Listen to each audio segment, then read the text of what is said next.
Hello YouTube, Tim here with another Plains Indian style bow. We have the oakish finish on the back, and the belly is a nice deep black horn, artificial horn. I actually just got asked on one of my videos, well, you didn't say what kind of wood you used. You didn't say if it was green or what kind, and oh, hey, I take that as a compliment. It's not wood at all, it's PVC, it's plastic. And I answered that question just in that way. It may not be authentic, but it's functional, and heck, a lot of these PVC bows work almost as well as a poorly made or even a moderately well-made self bow, wood bow. Take a look at some of the stats in the backyard or in the traditional Boyer's Bible. You'll see. Anyway, what makes this unique is it's going to be a takedown bow. So ultimately, it needs to be broken down into 3 pieces. I've only up to this point made 2-piece takedown bows that hinge at the handle. So we're going to have to make 2 cuts. From the deflex, I'm going to measure in about 2 to 3 inches, and I'm going to make the cuts right there. And then I'm going to make these sleeves out of this 1-inch pipe. I'm going to make maybe 2.5-inch sleeves to slide over it. I've never done this before, so I'm going to err on the side of adding a little too much pipe. This will be interesting. Let's go ahead and get started. Right now, the first thing that we have to do is cut the 1-inch pipe. So to make that really quick and easy, I'm going to go ahead and heat it, snip it. I know people will use hacksaws and other saws, but that creates a lot of PVC dust, and I can't help but think that for my time and money, there's nothing better that I can do than use the heat gun for just an inch or 2 here. Crank the heat, crank the airflow, and let's just get to work.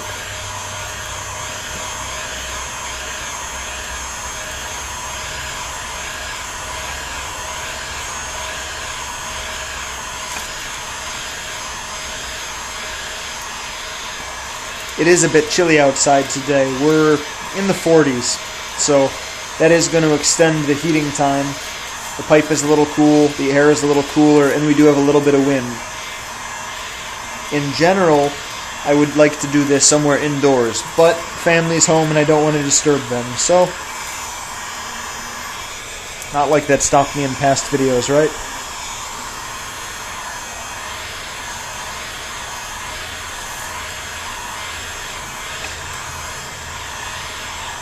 We're just going to take a nice chunk out of the pipe here. My first cut's going to be right about there.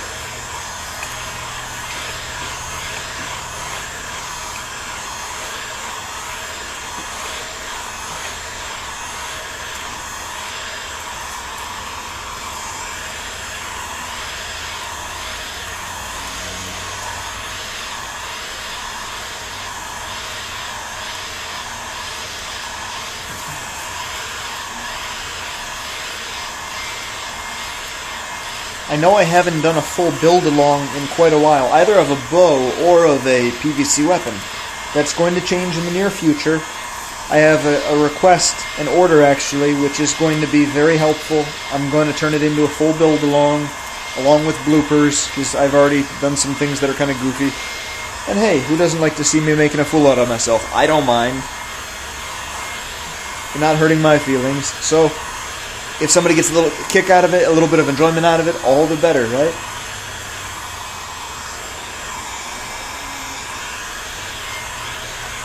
The PVC is already really hot, but it's still not flexible to the point where I can cut it with the tin snips. Almost, just another minute.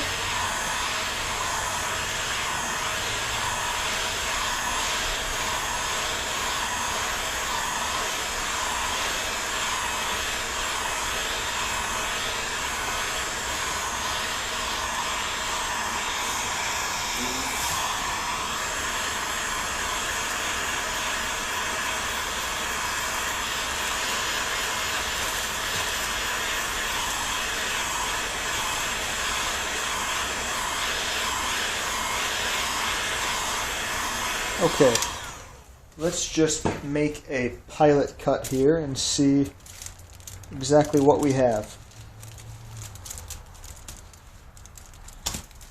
Great. There's the 1-inch pipe. The scrap over there, that large piece, will go into making another beautiful bow. And this piece right here is 8 inches long. So tell you what, why don't I make 2 4-inch segments? I think that's going to be about as close to perfect as you can get, since I really don't know how little I could get away with. Better overbuild than underbuild. There are times when you want to push your luck, but when you're building a bow for somebody else, that's generally not the time to do it.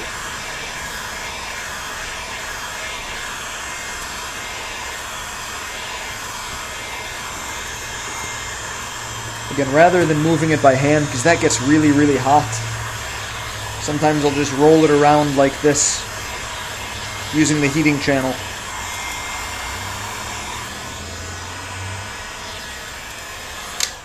Put heat down both ends, and once it's soft enough, you can find that halfway point and just go to town, cut it. Now the funny thing is, this shorter, smaller tin snip actually seems to work better than this larger tin snip.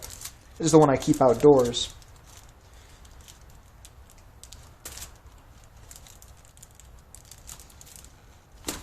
Yow! Okay. Another good idea is to always have your gloves on hand. But clearly, I'm not into good ideas.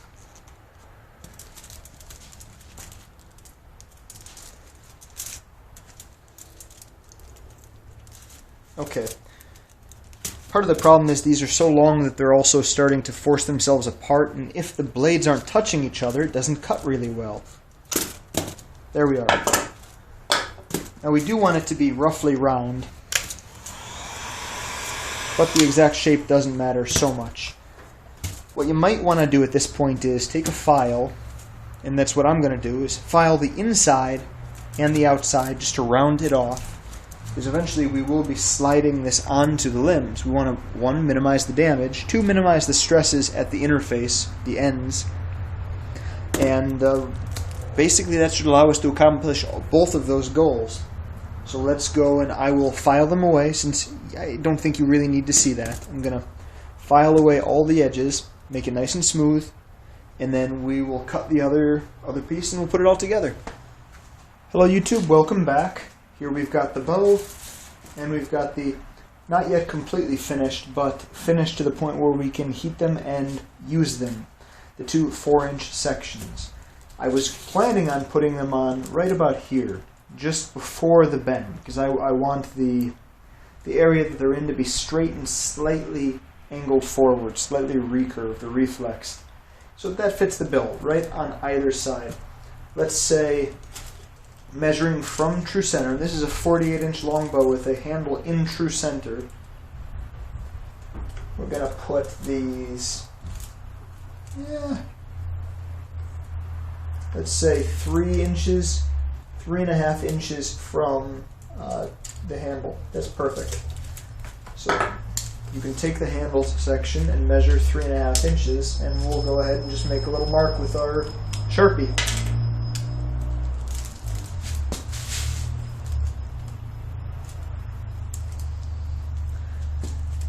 Do it on the other side.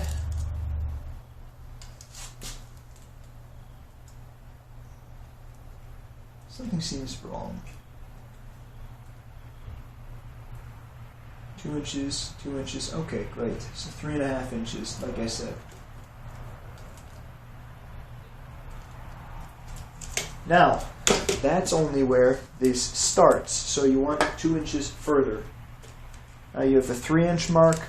You want what's going to turn out to be a 5-inch mark, which would be right there. And on the other side, likewise. 3, 4, 5.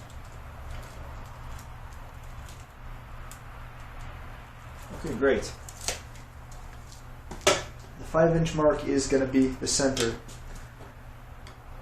Perfect. And perfect. This looks good. So let's go ahead and take the coping saw, or a bandsaw, or a hacksaw, whatever saw you like. and let's go ahead and destroy the bow. This is a little nerve-wracking, again, since this isn't the normal way that I make takedown bows. Normally, I'm not breaking the bows to make the bow, but sometimes you have to scramble a few eggs to make an omelet. Here we are. Here's the first.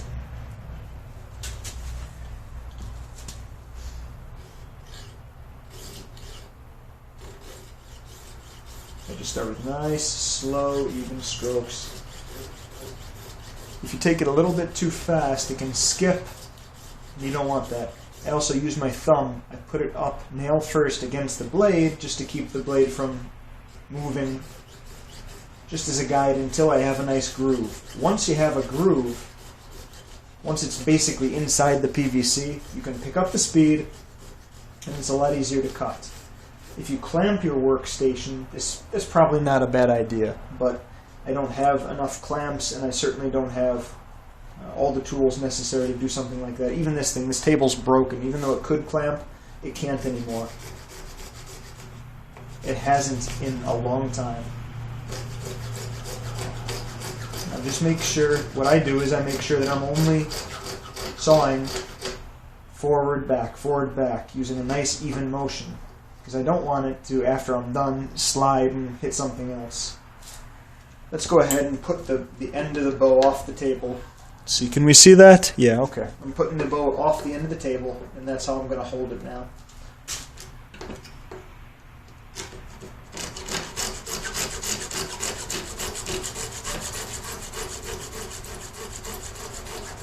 Okay, we're getting really close. Perfect.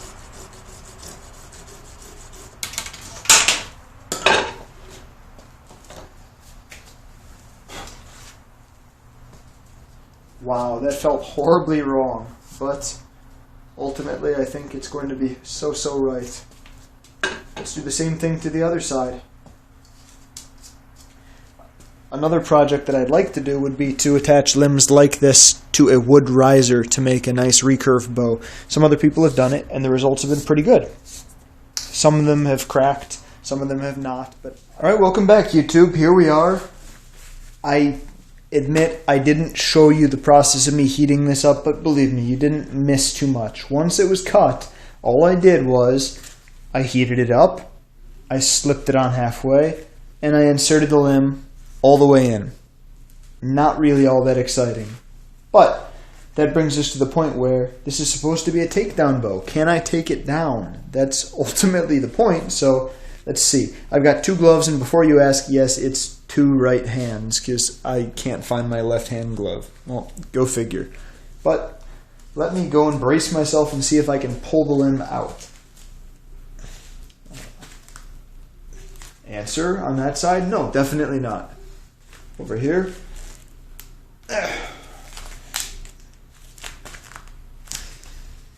There seemed to be a little sound to it. Okay, definitely not. So if we want to get that out, I'm going to need to loosen it up just a teensy tiny bit. To do that, here we've got the Porter cable, my very most favorite heat gun. We're just going to heat this up just a tiny bit. Hopefully that'll be just enough to let us pull this out. If that is, then we can try and force it back in and out and just see how we are.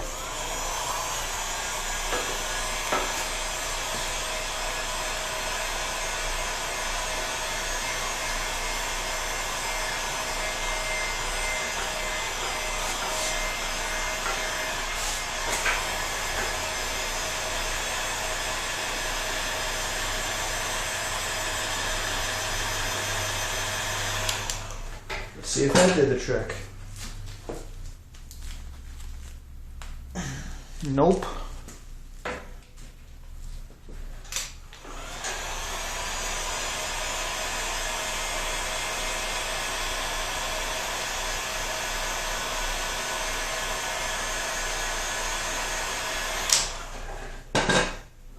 Try again. Oh, there we go. Victory. Okay, now that is absolutely perfect right there. So we want to make sure we insert it and remove it a few times as it's cooling to try and make sure that we don't let it expand or contract too much.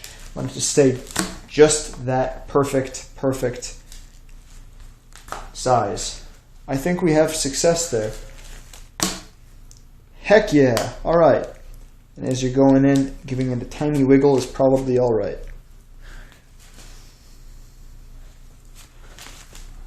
Okay. It is definitely, it's in there. This is not what I'd call a super simple, easy takedown, but that really should do the trick. Okay. And now we're back to square one.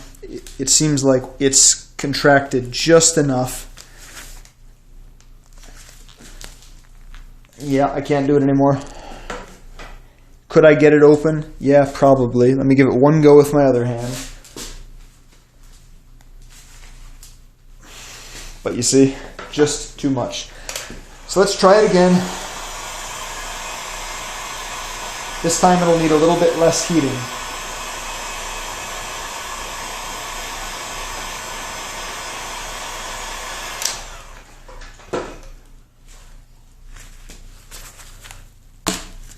There you go. Again, it seems to be just perfect until it starts to cool just that tiny little bit.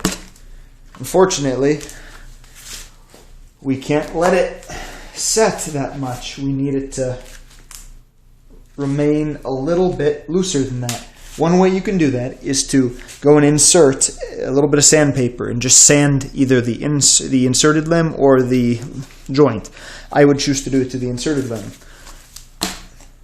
Well, so far so good. It's still okay, fully inserted, and it pops out. Well, maybe this is it. Let's go ahead and let that set for a second. And I will take some steel wool here, and we'll just rub it over the area in question. It will take some of the finish off, but that's probably going to help because you got to remember it's a little on the tacky side. So we may only be taking off a teensy tiny amount of material, but that teensy tiny amount could be all that it takes. Why push your luck? Okay, let's see, can we still do it? Goes in, bracing it against my foot and pushing. It's not in all the way as far as I can tell. See, that should be all the way in.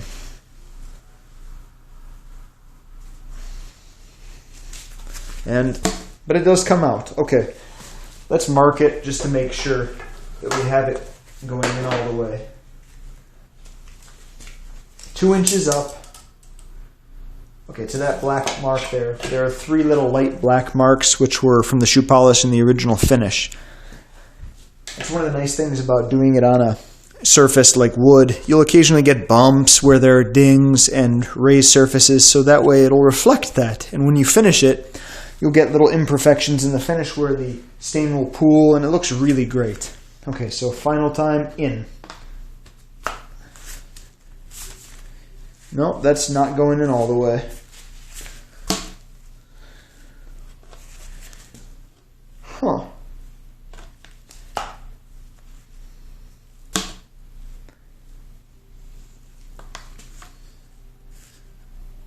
It needs to go in. Well, here, I'll show you. Okay, that's where it's going into.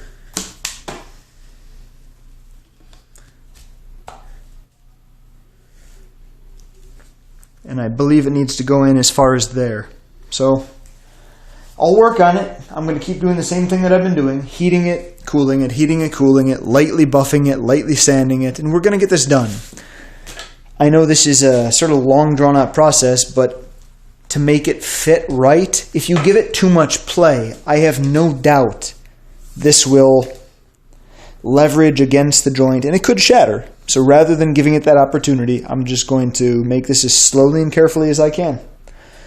That's the way to do something right. So, thanks for watching YouTube. I'll show you the finished product.